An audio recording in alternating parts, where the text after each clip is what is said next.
Newcastle seal top 4 finish after draw with Leicester. Newcastle United will rejoin Europe's elite in the Champions League next season after a 20-year absence following a 0-0 draw at home to struggling Leicester City, which guaranteed a top 4 finish in the Premier League on Monday. It was not quite the glorious home sign-off the fans were expecting, as Newcastle dominated from start to finish without finding the net, but they did not really care as the dream of Champions League football came to fruition. I can't put it into words, to be honest. If you told us 2 years ago this was going to happen, we wouldn't have believed you, midfielder Sean Longstaff told Sky Sports. We've beaten Juventus here 1-0 in the Champions League. You see it on old DVDs. To be a part of this, I'm buzzing. Newcastle had 23 goal attempts to Leicester's 1 and were denied by the woodwork 3 times as the visitors dug deep for a point that keeps their survival hopes just about still alive ahead of the final round of games on Sunday. Eddie Howe's Newcastle are in 3rd place with 70 points and 1 game to play, ahead of 5th-placed Liverpool, who also have 1 match remaining. 4th-placed Manchester United have 69 points with 2 games left. After celebrating on the St. James Park pitch with his players, Howe was asked what the targets had been back in August. Certainly wasn't top 4, the former Bournemouth manager told Sky Sports. You always hope and always believe, and you have to dream.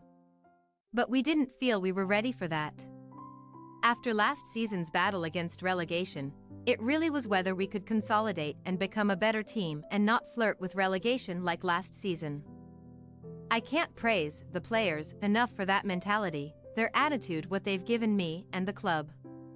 Leicester moved up a place above Leeds United on goal difference, but remain 18th and must win against West Ham United on Sunday and hope 17th-placed Everton fail to beat Bournemouth. Bizarrely, after doing nothing but defend their penalty area for the entire match, Leicester suddenly looked dangerous in the 5 minutes of stoppage time, and but for a superb save by Nick Pope from Timothy Castaigne would have snatched a shock win. The final whistle was met with huge roars from the St. James Park faithful, who could hardly believe the speed at which their club has been transformed since it was bought by a consortium led by Saudi Arabia's Public Investment Fund in October 2021. Newcastle were without a win and stood 19th in the Premier League standings and heading for relegation after 14 years under their unpopular Sports Direct owner Mike Ashley. But together with the appointment of Howe and some astute transfer business, Newcastle are back with Europe's big boys. It means everything, Newcastle fullback Kieran Trippier, one of the first signings after the takeover, said. I took a risk when I first arrived, but I always believed in every decision I made. The club has been through a tough moment, but now we're reaping the rewards. Thanks for your watching. Don't forget to click the subscribed button and hit the bell icon for more.